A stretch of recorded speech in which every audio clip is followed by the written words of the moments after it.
The NES was a console that held countless genres in its library of hundreds of different games, platformers, action side-scrollers, RPGs, adventure games, the list goes on.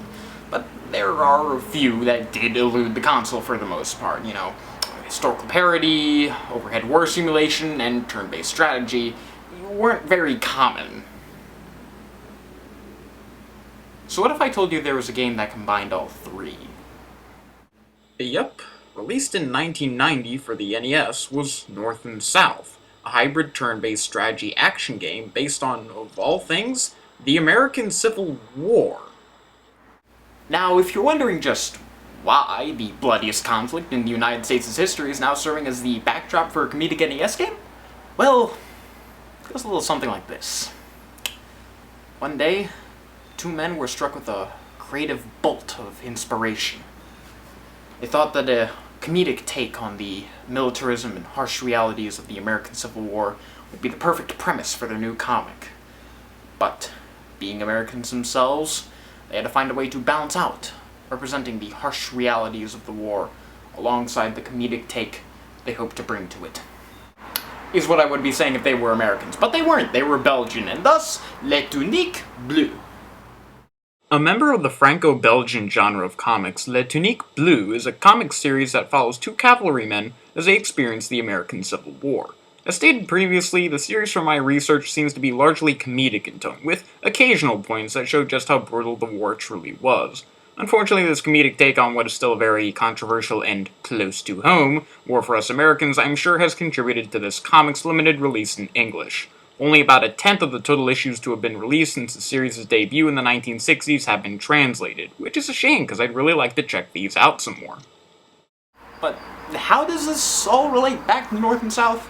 Well, in 1989, the French company Infogrames decided that it would license out the look of Les Tuniques Bleues for their new computer game, only for Kemco to port the game to the NES in around 1990.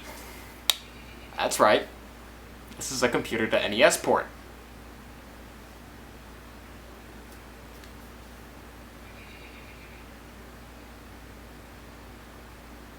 The joy I feel is overwhelming in its non-existence.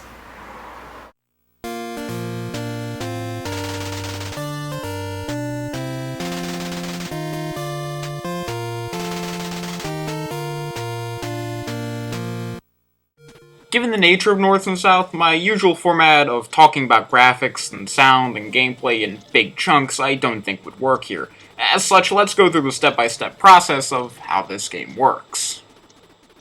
Right after exiting out of the title screen, you'll be brought to this options menu. From here you can dictate 5 things: the nature and difficulty of the two armies, the year in which your campaign will start, 1861, 1862, 1863, or 1864, and 3 bonus effects on the map that I'll touch upon later.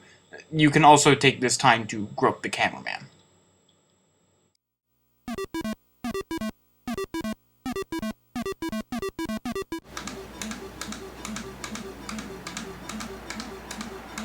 My inner 7-year-old is amused. The first option that will come into play is the year selection. You see, depending on the year you select, each side's troops will be in different arrangements that offer a rough approximation of either side's actual strength in the real war during that year. With 1861 being the start of the war, both sides have few troops and little strategic edge over the other. By 1862, the South had had a series of victories, so while they didn't necessarily outnumber the North in terms of troops, their strategic positioning was far superior. By 1863, however, the North had pushed back, thus both sides are once again on an equal field. Only this time, there are more troops in play, and more territory held by each side.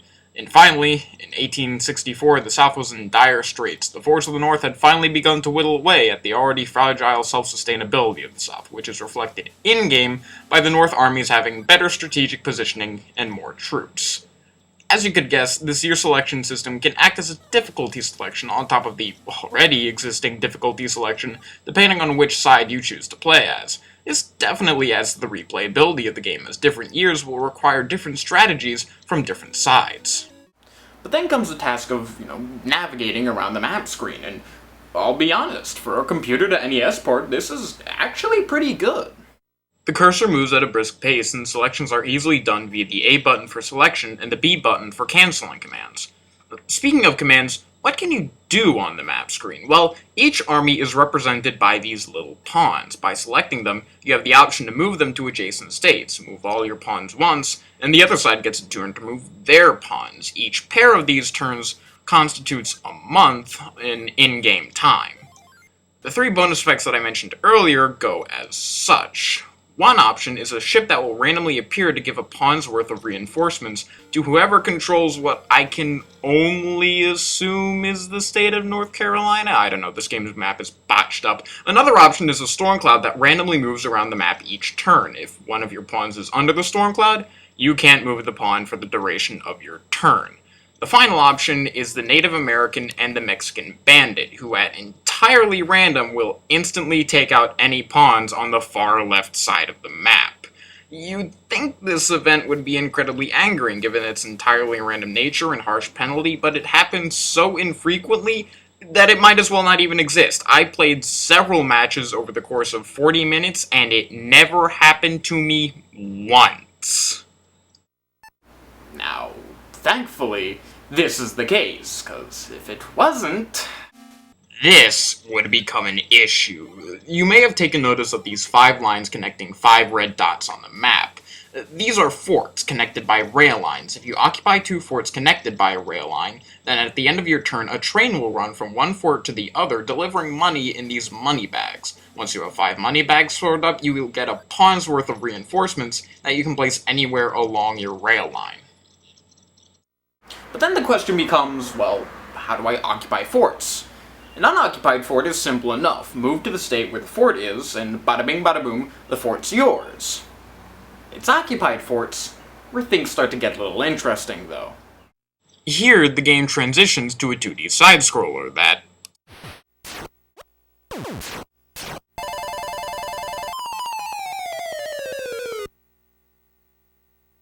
is surprisingly the worst part of the game. Yeah, for all the genres for North and South to get wrong, it was the side-scroller part. The one that, I don't know, you'd expect to be done well on the NES.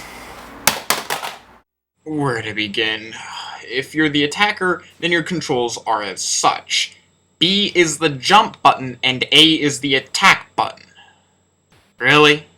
Really? Was it really that hard to adhere to the Mario Brothers control configuration? I mean, yeah, sure, you get used to it after a while, but it's still a problem because you have limited ranged weapon ammo in this mode. You get these knives that you can hurl at defenders, and how many do you get? 4. So that whole getting used to the controls phase can wind up wasting all of your ammunition for a section. And yeah, sure, you have this dinky little punch that you can pull off once you're out of knives, but its range is so pathetic that it's all but useless against a fully armed defender. The jumping isn't even that good either. It has this weird delay between pressing the button and actually jumping, which combined with no mid-air control makes the character feel incredibly stilted. But what's a fort without defenses? Yep, while the attacking army gets a single troop to infiltrate, the defending army has an entire set of soldiers that can be sent out at any time to deal with the attacking side. These defenders control exactly the same as the attackers, with one major exception. Attackers use up and down on the D-pad to climb ladders that connect the 2 levels of the fort. However, defenders use up and down to send out their troops one at a time on either the top level or the bottom level. This means that defenders can't climb ladders, cutting down their maneuverability immensely. It also creates an obvious strategy of staying on the top level of the fort, since if a defender falls down to the bottom level, they can't do jack squat to get back up. And it doesn't even feel like the developers took this into account, because there are only very occasional sections that force attackers down to the bottom level. But guess what? It manages to get even worse, because as the attacker, your biggest enemy won't be the defenders, it will be this thing. You see, the goal of the attacker is to reach the fort's flag within a certain amount of time. This time and your location in the fort being represented in the bottom of the screen. And remember what I said a little while back about being able to select the difficulty of the players on the option screen? Not only does that apply to the AI of computer players, but the amount of time you have for fort sections regardless of your opponent being a computer or a human. The problem is that the time limit on anything above level 1 is way too unforgiving, especially with these clunky controls, so if you want anything even resembling a competent opponent, be prepared to make these side-scrolling sections impossible. And yes, I said sections. The other side-scrolling section takes place whenever a train carrying one side's money goes through a state occupied by another side. A sequence will start up similar to how the forts play out, just replace the fort itself with the train and the flag goal with the train's engine. There's also the fact that the train's constantly moving, so you have to, stay off the ground and keep on the high ground even more so. But despite my best efforts, I couldn't record this section taking place, so yeah. But alas, that is not where the true meat and potatoes of North and South lies. No. That's where the battle sections come in. Some of you may have noticed by now that I've skirted around what happens if two pawns of opposing sides meet up in a single state on the map screen. Well, that's because I wanted to save the best for last, so without further ado, the battle system.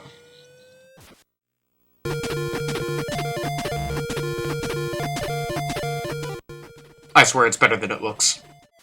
Yeah, I'll say right off the bat, these sections look ugly as balls. Microscopic sprites and screens dominated by single flat colors are pretty much the name of the game here. Not to act like the rest of the game was some Van Gogh painting of NES graphics, but the battles stick out as especially lackluster visually to me, and I'll take this time to add that during gameplay, and I mean all three of the gameplay types we have here, no music is playing, meaning that during the many times you'll slow down to think about your next move, the game can wind up going dead silent. But enough about the cosmetic stuff, because I think the gameplay in these sections specifically do something to counterbalance that. As you can see, both armies go into a battle lined up on either side of the screen. There are three types of units to be found here. Cannons can't move forwards or backwards and have to charge their cannonballs in order to dictate their attack's distance. However, they have the longest range of attack by far and can destroy certain environmental pieces. The cavalryman type comes with 3 soldiers by default. Once deployed from your line, they will only stop moving forward if you actively tell them to, alongside their attack being of the shortest range in the game. However, their speed makes them useful in rushing down opponents and forcing them into tight spots. The infantryman unit by default comes with 6 soldiers who move around on foot.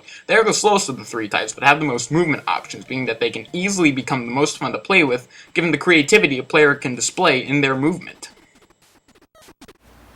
But the NES is only 2 face buttons and a single D-pad. How can you control 3 army units? Well, you can only control one at a time, as shown by this icon here. Switching between units is done via the B button, with the A button being dedicated to the unit's single type of attack. This makes battles a frantic game of managing units for offensive and defensive purposes, and adding on to this are the environmental hazards, which are large natural gaps in the middle of the arena that have a large cannonball destructible path that easily fits units, and an indestructible path that comes at the cost of being way smaller and therefore harder to navigate. As well as this is the fact that on the map screen, when 2 pawns from the same army wind up in the same state, their armies fuse to reinforce each other. This can be done up to 3 times, with each unit except cannons coming out one by one. Unfortunately, this section isn't without its problems either. Because of the time it takes for their shots to fire, cannons are near useless in most situations. They wind up getting in my way more often than not, since it's really easy for the opponent to move your target out of range, and I'd rather bum rush my opponent's cannon with some cavalrymen than get the job done quick instead of waiting to slowly charge my cannonball. Another issue is the AI, that being it's either rock stupid on a level 1 difficulty or a dirty cheater on levels 2 and 3. I'm not kidding. These guys will throw everything at you at once, something that is impossible to do yourself given the control scheme. Yet even despite all that, battles against computer opponents are still pathetically easy. In fact, I'd say that's North and South's biggest problem overall. Single-player game time is simply a paltry offering. I mean, what I just described to you, that's it. No challenge mode, no campaign modes, nothing. Don't get me wrong, I get why and all. This is the NES we're talking about here. There's a lot of technical limitations that they had to work around, but just because I can understand why something is the way it is, doesn't mean I can excuse it. North and South was a game that was meant to be played with friends, because otherwise you're gonna wind up fighting a 2-month-long civil war against idiotic AI that even on the hardest difficulty will still allow you to plow over it like a steamroller. Not helping is the fact that if you want to check this game out legitimately, you're gonna have to shell out a pretty penny. I got my copy a couple years back for $50, and as far as I can tell, the price hasn't dropped since. Now, I know that there are other versions out there that are possibly cheaper, maybe even refine the issues that I have with this version, but as far as North and South on the NES is concerned, I'm sorry, I honestly can't say that the average Joe tried this out. Did I enjoy my time with it? Yeah, but I'm also an NES enthusiast who happens to like simplistic strategy games, and even I found myself a bit tired out by the end of my 40-minute recording session. Now, if you like the NES and/or Risk-style strategy games with a bit of real-time action thrown in the mix, I think you may get a kick out of North and South. If not, then don't even bother giving this one the time of day, folks. But that being said, I hope you all enjoyed this video. If you did, maybe you could comment, like, if you just love me that much, maybe even subscribe. Regardless of the outcome, I hope you all have a wonderful time, and to see y'all again another day.